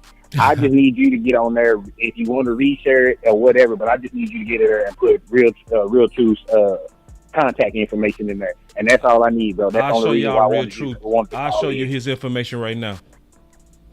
I'll show it to you right now. Give me 1 second. So his information is at Ronnie Braxton A1. Ronnie Braxton A1. Yeah. Okay, all right. I'll get in there and throw it in the comments. But yeah, I went on this. I shared it and tagged everybody, and I just hope everybody that's listening in the chat, whatever platform you share on, this one needs to be shared, because if you really want your voice to matter, and we can get something like this, even if it's not Real Truth, but just get some more people in there, like James said, or the tweet said for the players. Even if it's just getting some more people in there to help with those players, that'll be a big help for us, and that'll help us go farther and everything. All right, boss. I love you, boss. Talk to you later, bro. All right, G. All right. So we got a lot of callers, y'all. So I reopened the phone line, so y'all be courteous to all the calls. Chris 214, you live. Hey, what's going on, boss? How you doing, man? Good, brother. How you doing? I'm doing all right, man. Just trying to recover from this NBA news, but we ain't gonna. Whoa, oh man, we got to talk about that, bro. I got time today. You got time today? All right, so man, I got about 2-3 folds, and it's kind of like, it's crazy that you had a trainer on, because this could really like roll back into what we finna say about Luka. You know what I'm saying? Let's talk. Like, okay, all right. The first fold. As much as I love Luka, and I love Luka, I got the man jersey in my closet right now. Love Luka. I completely understand about how, hey, you know, they got rid of him because he didn't want to work out. He kept coming into camp out of shape. He was overweight. All that other stuff. I totally get it. The other fold, it's like, damn, bro, you ain't tell this man. And the other fold, I'm like, damn, that's all you got? But hey, that just show you, hey, y'all. I mean, the Mavericks, even though I don't agree with it, it's probably more that I look at it. If there's anybody who can get this man on a plan, and it's his new teammate, LeBron James. You know what I'm saying? Like, LeBron James is a freak athlete, takes training very seriously. He's never out of shape. Never. And you see it right now, 40 years old, still going up and down the court. Better than these young dudes on some nights at 40 years old. So training is very very important. That's why I was happy to listen to your dude. Man, he the truth, bro. Because I was hearing what he was saying, and not only that he's about sports, but he's about life too. So he's training your mind at the same time. He's strengthening your mind. So I like that, man. Like, if you can, you need to have him on more often, if you can. Yeah. I mean, it'll be like that because we do good when we freestyle. Let me give you my opinion on Luka, bro, because I called in on the fan today and I went off on this. All right.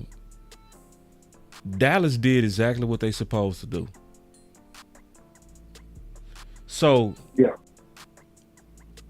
I saw Kobe, bro. I saw Jordan. We wasn't gonna win no championship in Dallas with Luka. I'm gonna be the one that said it wasn't gonna happen.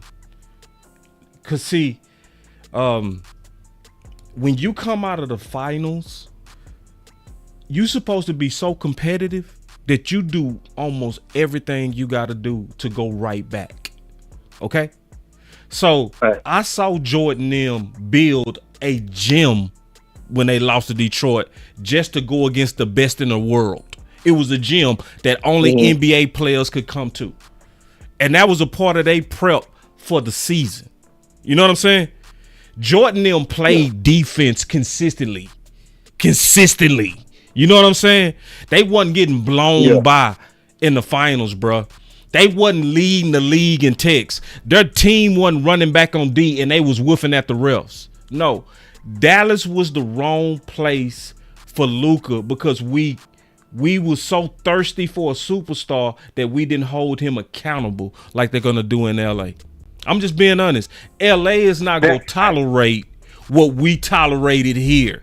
You're not going to be able to show up in LA fat, out of shape. You're not going to do that. Yeah. You're not going to be able to have a calf injury that lasts 6 weeks. No, they not going to tolerate that. So if we would see, and just look at how we handling it. Look at how we handling it. And listen what Nico said. Nico said we had to go with and make a decision with guys that we know are going to do what they got to do to win. That was making an indictment on the character of Luka. And so everybody is being so disingenuous, especially the people that's on the local radio, when they pointing their finger only at Nico. And it's like, nah, Nico did what he's supposed to do. You supposed to get rid of a guy and get another guy that you feel like that makes you better now. So I don't care about did Nico call around and shop him? Yes, he did. Because they tried to, they did, but they didn't call the whole league. You know what I'm saying? Like, no, I wanted AD because we needed a big. We gonna have him playing point forward, which is going to be an upgrade. He's a skill big. On top of that, he played 76 out of 82 games last year and averaged 35 minutes. So, and everybody that's breaking this down from basketball is saying that the Mavericks has gotten better. And even a team that they saying is better than us, OKC, we 3-0 against them without Luka. Yeah. True. And I'm frankly ashamed of all my Dallas people. And I'm going to keep it real. I got love for my Dallas people, so I'm going to say this nice. But if you turning in your Dallas flag over Luka getting traded, I think you need to really rethink the hard days. Because I've been through the hard days of Dallas. These are not the hard days. Nah. These are not. Boss. Huh? But I'm finna get off the phone. All right, my bad. I didn't mean to get on that soapbox, bro. No. You good. Yeah. Back to your other point, to where you say we were so thirsty for a star. Yeah. So for the people who don't really know about the Dallas Mavericks, we had dirt for years, obviously. And we was always asking, like, damn, bro, like, why nobody don't want to come to Dallas? Like, we can't get no star. Don't nobody want to come here on free agency. Like, we would never land another star alongside Dirk. So whenever we drafted Luka, it was like, oh man, like we got ourselves a star. Not only a star, a superstar. So it does make sense to why we just let this man do what. Well, we didn't hold him accountable because he ain't never had this before. You know what I'm saying? It's like, that's our fault though. We was thirsty. That analogy. It's our fault. It's our fault. I was gonna go crazy with that analogy. Yeah, thirsty. We was thirsty, bro. Like, we should have been like, no, bro. Because listen how they talk to him on the radio. It's okay if he. So what? He doesn't play D. So what? He's fat. He scores triple double. What? We ain't trying to. No, this ain't a show about who can score the most triple doubles. This is about, can I depend on you in the finals? Your body is not in shape to even handle the finals, and you 25. Go to LA, dog. Yo. And then on top of that, it's hypocritical. It's hypocritical 214. Because if it would have been Dak, and if Dak would have been walking in every year fat, y'all would have been saying trade him. Yeah. No, facts. No, facts. So I ain't got no sympathy. This is gonna be good for Luka, because he gonna grow up. Yeah. He wasn't gonna grow up in Dallas. Yeah. All right, man. He alongside I've been wanting to talk about that. I've been wanting to talk about that Luka all day. I'm glad you opened that door, bro. All right, Chris. All right, bro. I'm serious. I've been wanting to go off on that Luka boy. Ooh wee. I'm so ashamed. 903, you live. Hey, boss. Hey, everybody. Hey, who is this? Hold on. Jessica. Oh, what's up, Jessica? What's up, girl? Hold on, man. I got a new phone. Let me lock you in. All right. I got you locked in. Yeah, because I'm like, when you like call, I'm like, I don't have your number. What's up with it? You know, what's up with it? I was just listening to what you were saying, and also, I know that Jerry ain't got rid of that. I don't know what my mama will talk about today. I was going out. I thought he can't be traded, mama. What you talking about? Somebody, Jerry Jones traded back for Joe Burrow. I said, what? She was messing with you. I said, mama, that's a lie. Yeah. No, she said she heard it on the TV. I said, and then I thought about it. I said, that probably was that dude that always tried to call in, acting like he Jerry Jones. Jerry Jones cannot trade back because that got a no trade calls on. I said, they ain't got rid of our player. Yeah, no. But anyway, I tweeted about the health. I tell them that every offseason. Y'all make sure y'all stay healthy. Y'all keep up on your workout and keep yourself in training and keep yourself prepared. Because my little cousin, of course, my brother, and all of my cousins that play football. And like I told y'all, I grew up playing with the boys, playing football. That's why I love football so much. Although I'm getting told because I'm church now that I can't be wearing my Dallas Cowboys stuff that they come out these taking out my car. That's why my car down because come on my car down because I'm riding around with my Dallas Cowboys flags on my car and I'm a Christian. I said, God know I love the Cowboys. That's why he brought Zeke to me in April. Almost going to be 9 years ago since I've been out of Dallas. I've been out of Dallas for like 5 years now. And then Zeke came right to you. Yeah, he did. This dude said that Zeke come to his house, right? I was a security guard up there by Tacos and Tequila over there in the area. Yeah. They had me at a liquor store over there. The liquor store right by Tacos and Tequila. Zeke came there, and I told him to stay in the car. That's why I took that picture. You see that picture I got with me and Zeke? That is not a screenshot. That is real. I post it every year, and I say thank you, Zeke. It wasn't just Zeke. It was some more people that played in Dallas, but they know only at Dallas. But, yeah, I was up there in Uptown. No, but Jessica, I really appreciate you really staying on the players about staying healthy.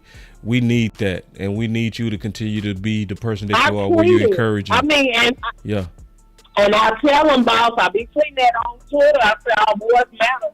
I'm like, what kind of fans we got? For all this crazy talk I've been seeing, that's why I be like, what? What the heck? Who are these people? Now y'all supposed to be fans. And I said, now y'all are going to be Eagles fans and All of this. I know, man. That's I like, saw something. Commanders? Are you crazy? oh These no, people ill. What's Oh, going no. on with y'all? We gotta back our team. We gotta tweet this stuff. The boss him telling us that all boys now, boss, I've been saying this stuff and I see a lot of stuff coming to pass and I see y'all be saying stuff that I done said and I done tweeted out there. I'm like, okay.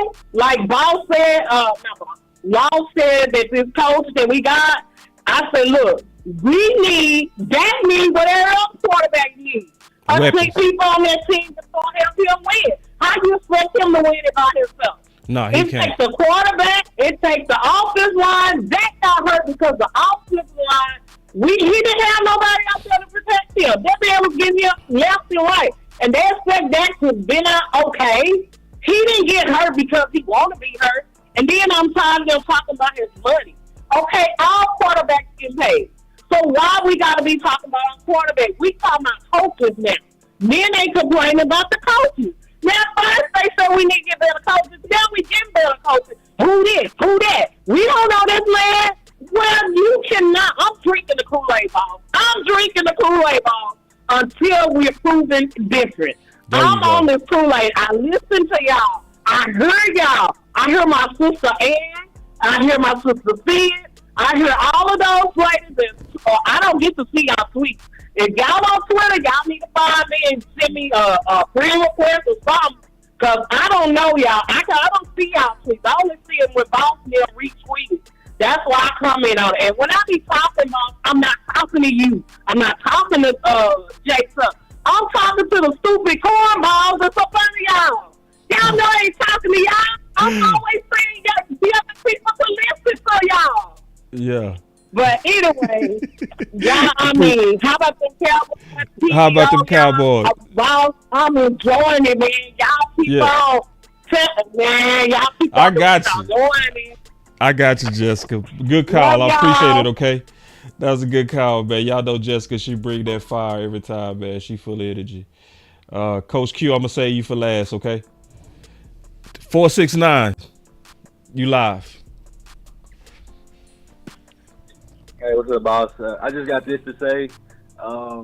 Like I said earlier, I would give up that first round pick and do your best to try to keep Garrett away from going to the Commanders or Philly.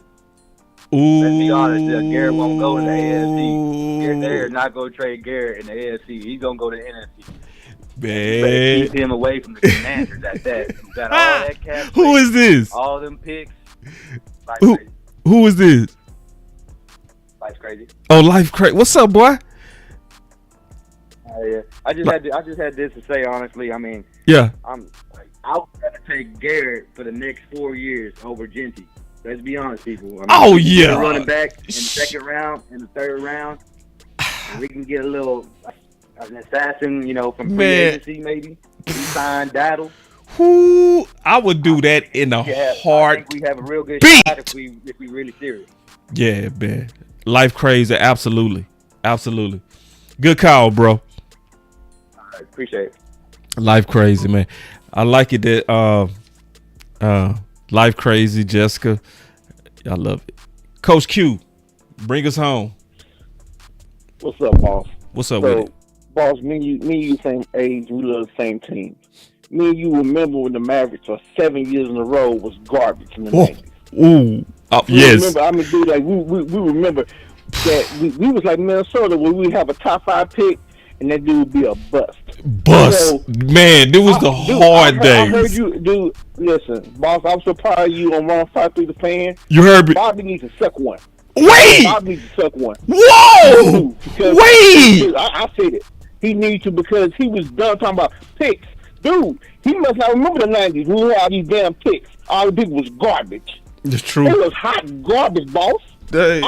We had all the picks. Yeah. And they was garbage. Right. So don't give it that. Then number two, my son, sometimes, boss, you get wisdom from your kids. Yeah. Dad, but you talking about picks, but Anthony Davis in this world. No. How many picks is he worth? I said, so you're right. How many picks is Anthony Davis worth? Right. You talking about you should have got 10 picks, but then you should have been the Lakers should have got 6.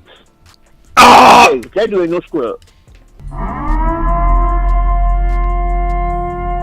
like, one reason why that the Lakers can give you more picks, because you're getting too crazy. Hey, this is 32 years old. He's averaging 28 points a game, 11 rebounds, 2 blocks. You want more picks? You want more picks? No, give me Anthony Davis. Yes. And I think people they forget a lot of times. But when I look at Luka, dude, it's something that I remember. Hardy and Green, when Kyrie Irving came, he took them under his wing. They went every summer to train under him. Oh wow, Green got a contract extension. Oh wow, Hardy got a contract extension. Oh wow, Lively this summer went to train to train with Irving. It's amazing that all the guys that went and trained with Irving was in shape and was balling, but Luka decided not to do that. So guess what, boss? If Irving is a vet and he knows how to train and he's always in shape, and Luka chose not to do that, guess what? He's not going to do it with LeBron. Because guess what, boss? I remember the young Kyrie Irving who told all the Boston players, "Y'all soft." Oh yeah, he told all the Boston players soft. You know what he did, boss? It made them readjust themselves. And look, Brown and Tatum looked at each other like, "No, what? He right." Because after that, they weren't soft no more. It takes some type of man to tell a boy you soft. Because a lot of times, boys think they a man, and they not. They soft, dog. Yeah, man. So, It's just killing me how it's like, what happened to the days where we cherish people and our leaders to work hard? See, this is what's killing me. Y'all was the same people that's just crying about Luka, right? They mad about Luka. These were the same people that was okay saying Kyrie Irving wasn't go work out. But see, what happened is the one that y'all thought wasn't go work out ended up being the team guy, and the guy that y'all said was the team guy was the cancer. Yep. And y'all it just shocked your equilibrium. And see, and I hate that people just pointing at Nico. No, this is an organization decision. You don't get rid of Luka without the owners being in on it. That means everybody was watching him. Right. Everybody. They sending private out. Likely they was sending, I guarantee they was sending some private investigators and stuff at his crib. You know what I'm saying? Yeah. Watching what he was really doing, trying to. And then if he acting entitled like that now, how was he going to act with a max contract? Hold up, boss. You must have forgot too. This has been his second max. He just got a max, and we saw how he act on the max, dog. Right, we already. That's why Nico. Yes, that's why Nico. Like, dude, I see how you act on the max. Right, we see how you act on the max. My bad. You right. Yes. I stand corrected. We see. Look, you done already showed me your whole booty. You know what I mean? Yes. I'm finna let you show it to me twice. No. Yes. It's a win-win for everybody. It's a win-win for everybody. But and see, my boy Lou say, the coach didn't know. I guarantee kid knew. Hold up. And you know what? Luka, know how I know Luka soft? Because the one coach that wouldn't take his BS, Rick Carlisle, he ran him out of town. Yeah. Cause you remember, boss, when Luka was throwing them 2 passes out of bounds, he take him out. That's called discipline, and he didn't like that. Yeah. So when he did have a tough coach, he didn't want to be tough. He didn't want to be coach tough. Yeah. That shows the heart of a man. Boss, me and you both come from Tim and Carter. We had some of the toughest coaches in Dallas, dog. And if you were soft, you wouldn't play for them coaches. No. Period. No, you wouldn't. And see, you know what? You know what I'm saying? I'm saying that because I watched Harden get a clear pass from the fans in Houston. I saw it.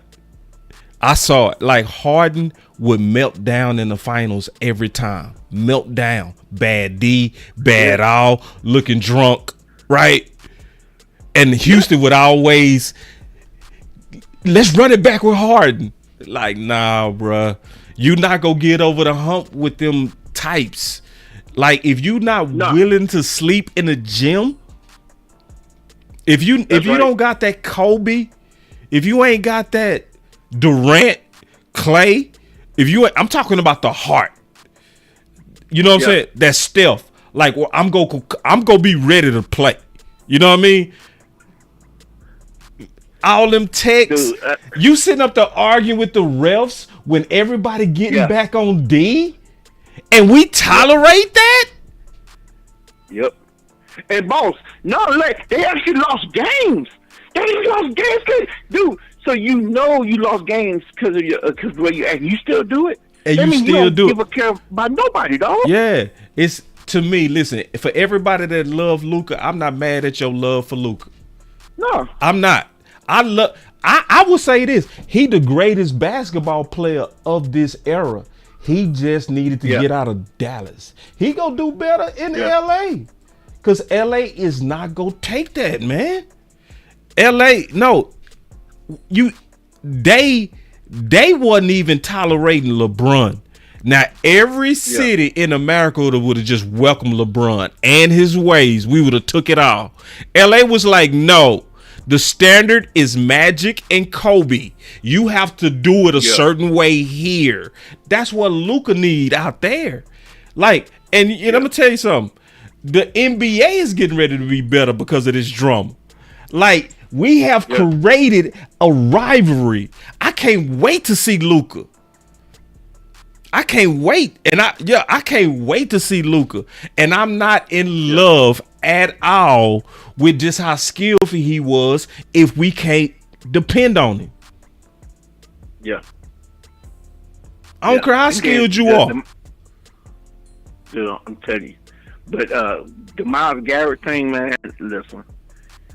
I hope we can get him for the simple fact I need another dog to push Marcus Parsons to be the best he can. That's what I need. I need another dog to push you. That's why you like for Myles Garrett. Yes. No, I tell you why. It's a cornerback back in the '90s called Kevin Smith, and he was a good cornerback.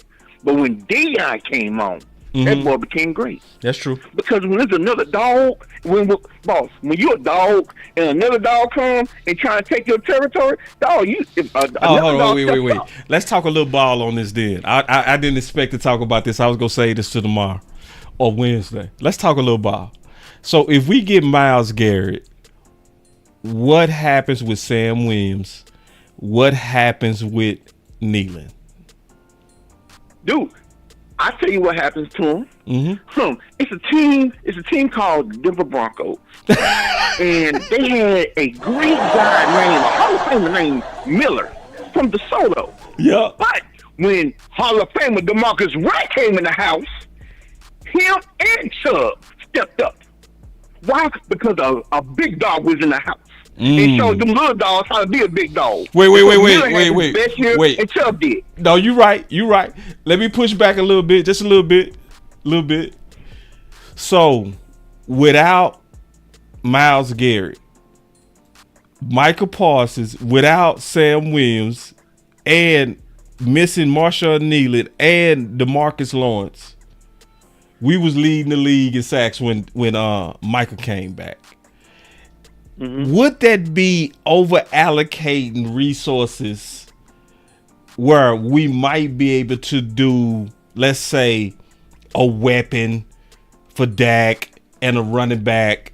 I'm talking about in free agency, right? Because see, if you pay Myles Garrett, that would likely be like top dollars, obviously, right? So what about, would that be over allocating assets? I don't think so. Yeah. I kind of with you. I kind of with you too, bro. Because that would be so nasty. Because Myles Garrett and Michael Parsons, if that was, I know we dreaming, but bro, if that was to happen, bro, that would be the best pass rush in NFL history, dog. and the reason why I say that is because Garrett is who we thought D-Law was going to be. we thought D-Law was going to be able to stop the run like he is. Because D-Law, even to this day, is the number one DN gets the run. Yeah. But he just was not a top 10 sack guy. This dude I'm looking on the screen, Garrett is. Yeah.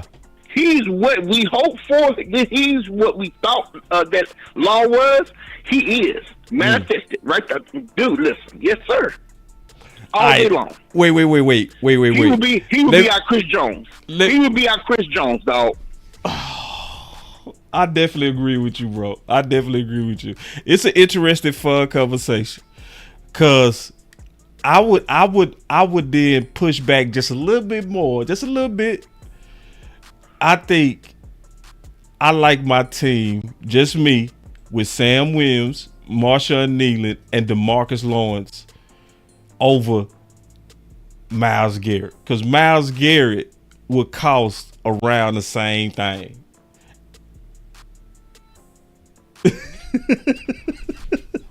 Boss, you might be right, but I guess while I was seeing these past 3 Super Bowls with Chris Jones, yeah, I need a guy that it doesn't matter what all-pro you put in front of me. If my team need one play, I can go get it. Oh, yeah. I love Parsons. I love Parsons. Yeah. But Parsons, I saw you in 2021. And you came against a Hall of Famer left tackle on San Francisco. And you had no pressure. Oh, Parsons, I saw you in 2022. Ooh. You came against that same Hall of Famer. And you had no pressure. Well, boss, I need a guy that when he come against a Hall of Famer, that he gonna bust his butt. And that's that boy Garrett. You think so? All right, man. I know so. Okay. That's what I'm saying. Because you know what? Chris Jones, that's why Kansas City always on defense have an opportunity to get that stop. Because no matter, he's going to beat you one-on-one. He got a defense coordinator, Spagnuolo, that can put him in a one-on-one position. That big 300-pounder play D end and D tackle. He going to get you that one. And boss, that's what you need. You need a guy that when all the chips is pushed in, I need you to give me this one. Okay, all right, and see, I'm gonna talk about that in more detail tomorrow because we got to look at a lot, bro. We got to look at cap and all that kind of stuff, bro. It's so much that come into that. I'm for it though. I ain't tripping. I'm for it though. So, and the whole thing is Dallas been missing that guy. Why? Because in 2016, D-Law was in his prime. We was in the playoffs, and Dak scored the winning touchdown. All we needed D-Law to do was make a play. He didn't make one. That's all we needed, boss. Wait. It was Tank fault, bro. Tank fault. Dude. That's what we doing. Boss. You gonna blame Tank, bro. Boss. That's what we doing. Boss. Okay, boss. On that defense, who's the best player that year on that defense? Nah, I ain't doing that, bro. No, bro. No. I ain't doing that. I'm just asking. You can say Sean Lee, or you can say D-Law. We know. I felt like they made the play. I felt like David Irvin was the better player that year, and I felt like he made the play. He was held. They just didn't call it. It was one of the most egregious holds we ever saw on the Aaron Rodgers throw. They never talk about the nasty hold on David Irvin. I feel like that year David Irvin was your best player. And Zeke. And Dak.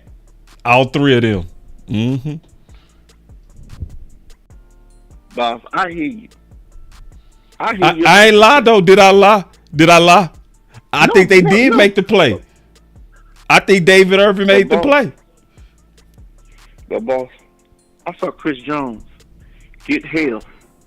He picked the dude up that was holding him and took him to the quarterback, boss. Yeah, man, that's Chris Jones, that's though, bro. But boss, that's what people. That's do. Chris Jones, bro. Those type of people. Those type of people do, dog. That's right. That's right. It's an interview. It's an interview that Trent Williams did. He was talking about going against D-Law. Not D-Law, DeMarcus Ware. And he talked about how DeMarcus Ware, he thought he was just a speed rusher. and he got him on that speed rush, and DeMarcus Ware, he said, raised his finger at him. The next play, DeMarcus Ware, who wasn't a bull rushed him back to the quarterback, made the sack. Yeah, he man. Said he knew hey, that Coach, he was the one. Coach, but I appreciate it, man. I don't want to go back in time too much, but man, I'm gonna go ahead and conclude the show, man. I appreciate the call as always. Anytime, Paul. Yeah, man.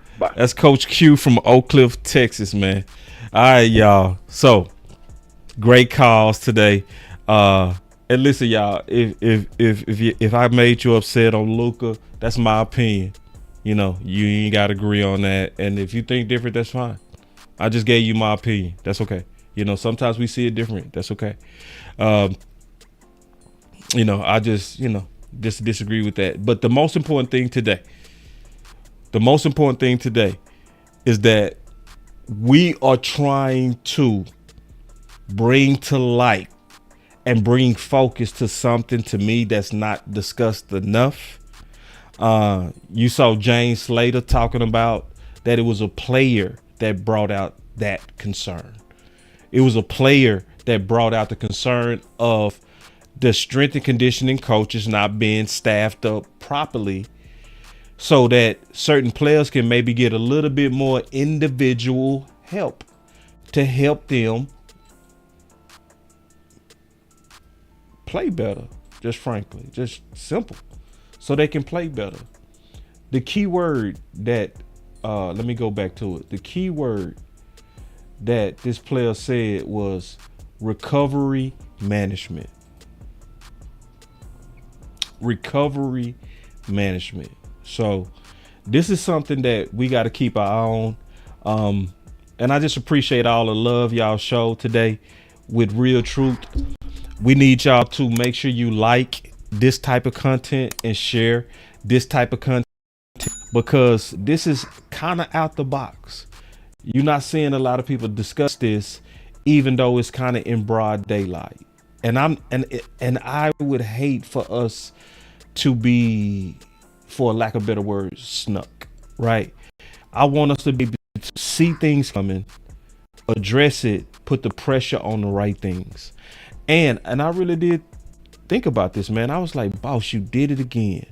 You talked about those coaches and how important they are and how important the offensive coordinator is. And you didn't really think about it, boss. Because if you thought about it, no, you was wrong yesterday.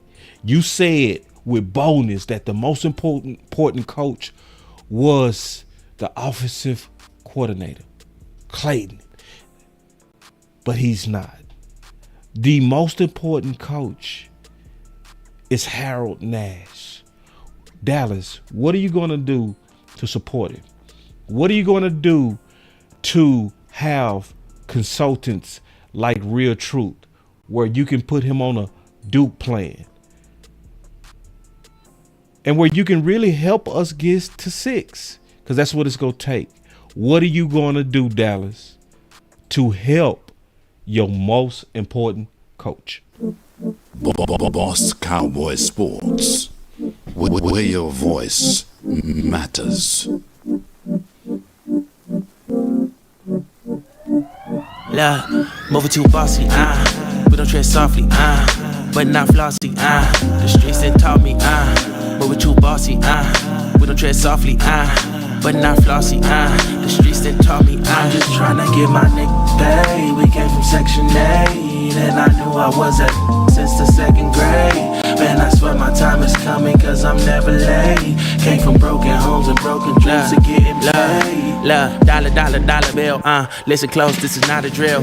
Cause hungry trying to get a meal. I've been in light, who gon' pay a bill? I've been in action, been in traction, surplus with niggas lacking, shining light but still be blacking, red lights will stop the action, green to go, even when it's slow. Higher heights to balance out the lows. Can't ride the wave cause you ain't got a boat.